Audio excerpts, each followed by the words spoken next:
Hi everyone. The state attorney's office in Florida has finally cut off the head of the snake. Donna Adelson is arrested, charged, and indicted. And Dan Markel has indeed beaten the Adelson's family. Legally, though. I think we all were hoping for this day, wishing for it, waiting for it. It came sooner than I expected, to be honest, and I'm not complaining. I'm very happy about it. It's like when you're waiting for Christmas Day and Christmas Day is here without even realizing. So first of all, let's start with the mugshot. I saw a lot of comments online about the mugshot saying that she had a smirk on her face. I honestly do not see a smirk. What I see, first of all, when she committed the murder, she was 63 years old. Now she's 73. So she grew so much in these 10 years. Second, what I see in this face is someone's that's numb. You know, when you go to the dentist and you do a procedure, they do anesthesia for you in your teeth and then you cannot feel your mouth for 2 hours later or whatever. You know this feeling? That's how it feels for me when I look at her face. But instead of just her teeth, her whole face looks like that to me. It looks like numb, as if she cannot feel it. Even her eyes, the look in her eyes, it's like she's not there. And of course, I cannot imagine how many medications she's on while she took this photo. Benzos and other medications, of course. But can you imagine? She thought for a second that she got away with it. She almost boarded the plane. A stupid person is always a stupid person. They will not change and be not stupid, for example. The whole thing that got them into this, into prison and jail, her and Charlie and everyone else involved in this crime, is wiretaps and recording their calls and whatever. And they know that, obviously. Yet she insisted on talking to Charlie on the jail calls and telling him her plans about fleeing the country or committing suicide and putting everything into place. She did not learn from her mistake of not speaking on the phone. I mean, of course, it's fortunate for us that she's still stupid, but this is a proof that her brain doesn't function correctly. I mean, it was never functioning correctly, but now it's even worse that she splurted out everything on the phone with Charlie in the jail calls. Especially that when you call to jail, they tell you before talking to the person in jail that this call is recorded, ta ta ta ta ta. Funny thing for me is that she and Harvey booked the tickets to Vietnam a day after Charlie's conviction. Seriously? You were so late, Donna. You had hope for the last second that Charlie is gonna win this defense theory, extortion. I mean, I'm gonna do a separate video about the defense theory and Charlie's trial and everything in specific. This is for another video. What amazes me is that she still had hope for Charlie to walk as a free man. I said earlier that Charlie was shocked from the verdict and it was as if his first wake-up call. And I think this is the same thing with Donna. So Donna and Harvey buying the tickets one day after his conviction proves more that indeed Charlie and them, they had hope for the last second. Imagine being 73 years old with all the health complications that comes with being 73 years old and being in a place like jail or prison. But I cannot even imagine how is this gonna be for her. The cold, the beds, the noises, the people, the food. You know, the night that she was arrested, I was having dinner with my family. I was looking on my Instagram and I saw Fancy Fiction posting that she was arrested.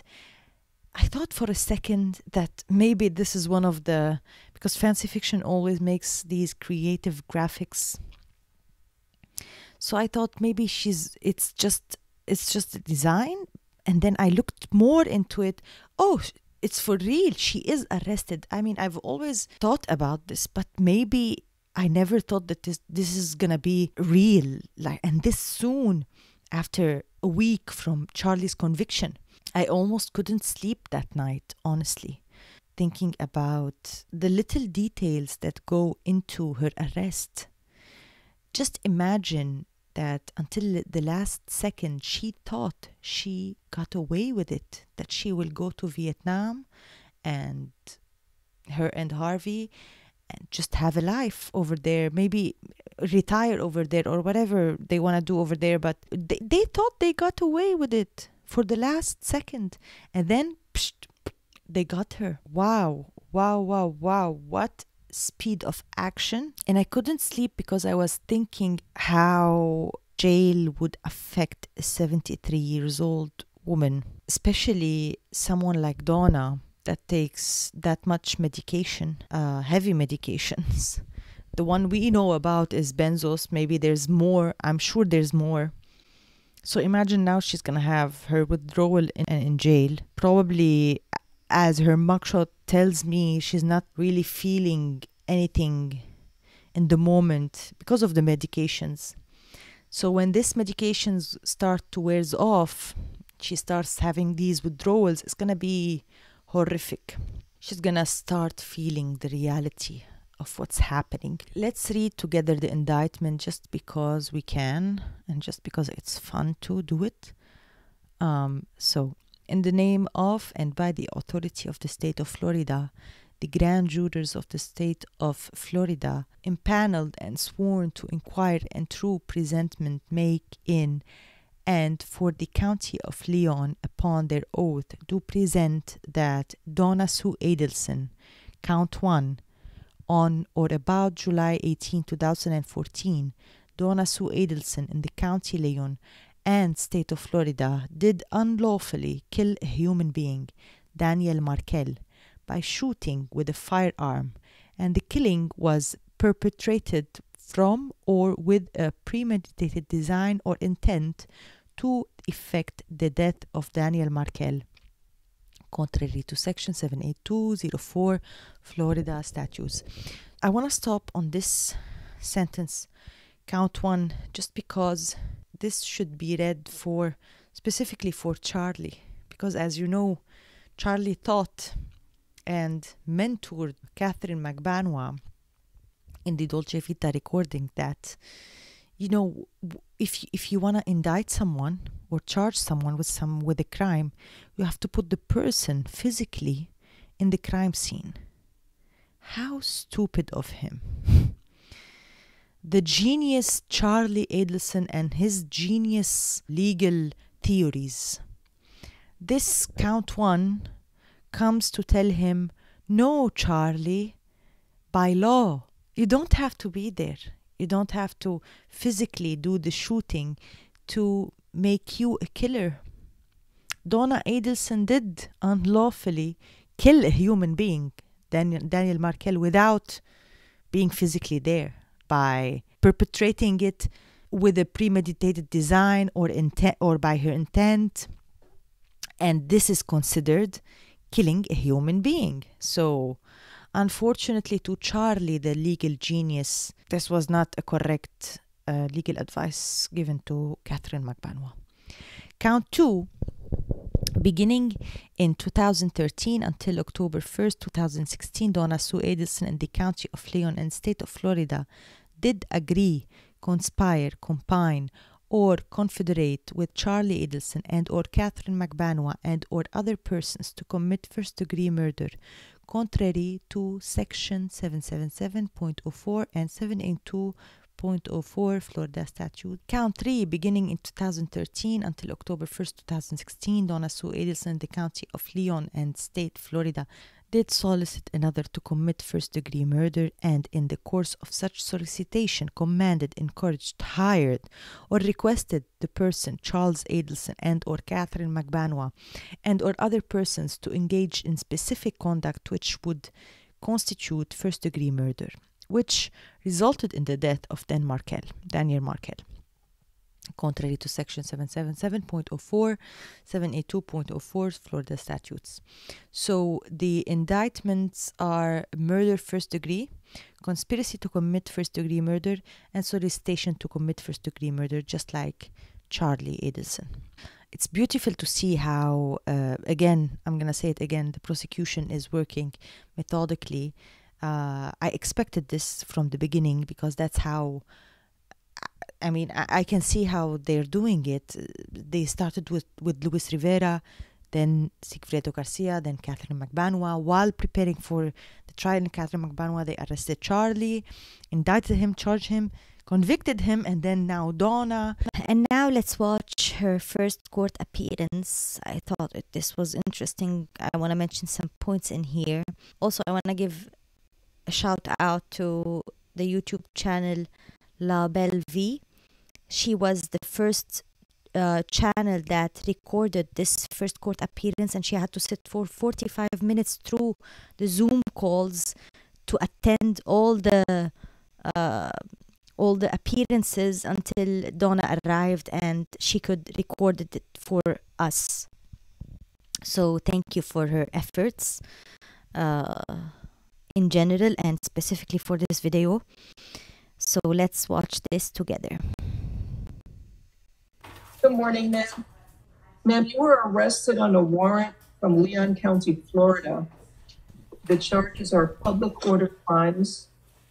It says attempted solicitation, conspiracy to commit a capital felony, homicide, willful, it says homicide, but maybe attempted homicide, I'm sorry.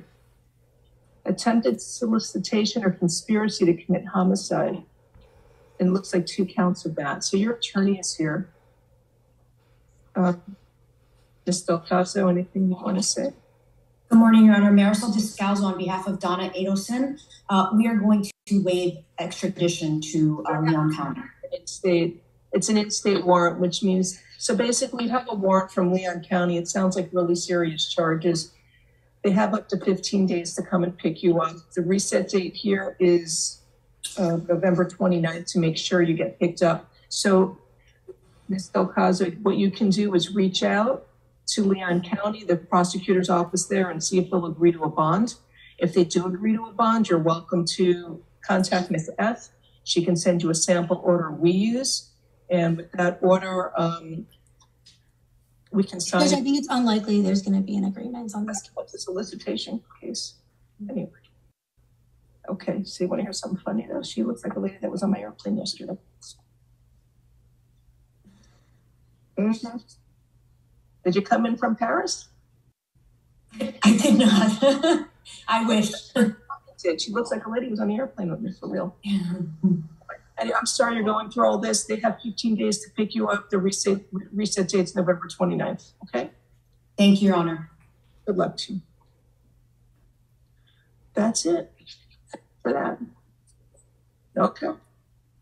Anyway, let's go. So the reason why I thought the first court appearance was interesting is because it was a very brief thing. It only 2 minutes, the whole thing. But at first you can see that Donna has absolutely no emotions or no expressions whatsoever on her face, in her body language. I mean, it's very limited because she's captivated. But anyway, but the only time that she moves her head is when the judge mentioned something about a flight to Paris, that she was asking the lawyer if she was on her plane yesterday coming from Paris.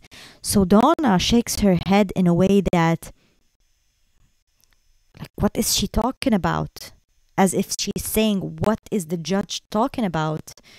And then when the lawyer laughs, and then the judge says, oh, I thought you were someone that looked like someone on my plane yesterday. Did you come from Paris? Donna did not like that at all. She rolled her eyes and was like, seriously? The world is shattered for me now, and you're talking about Paris and a flight to Paris, and you're continuing to live your life as if nothing happens? She rolled her eyes. for a second, naively, how naive am I sometimes? Seriously, I have to admit how naive I am to believe for a second in humanity sometimes. I mean, of course, it's good to believe in humanity and that people can change and people may have remorse at the end of the day, or be sorry at the end of the day. I thought that the moment that she was arrested, she's gonna, naively, of course, I thought that she's gonna feel guilty, sorry, remorse, anything, something. The only emotion that she shows us in the first court appearance is arrogance, like rolling her eyes. This is the first emotion that we get, rolling her eyes. Seriously, I mean, give us something. Give us something. But this is a proof that devil never change. Once a dark triad, always a dark triad. She will never feel remorse. She will never feel sorry. I mean, if it was me instead of her, the shame would be eating me from inside. I would feel like, I don't know, how can you be arrogant in this position? Still being arrogant. I don't know. Of course, because Donna thinks that everything revolves around her. She is the sun and everything else turns around her. With cold blood, she orchestrated the murder of Dan Markel and continued to live her life as if nothing happened. And now she's arrested and feels entitled to feel that important, that and entitled that everyone else should stop their lives because of that. Like, this judge sees every day hundreds of, I don't know how many criminals like you, Donna. It's her job, you know. She's not gonna stop her life or her thoughts or her her talk just because you got arrested. This was my reaction to Donna's arrest, a very quick one. I will be doing other videos that are much more in details and dissectations and for the whole trial and the whole thing. But I just wanted to hop on and comment on the arrest and charge and congratulate everyone that cares about justice, and specifically justice for Dan Markel. So thank you for watching and see you soon.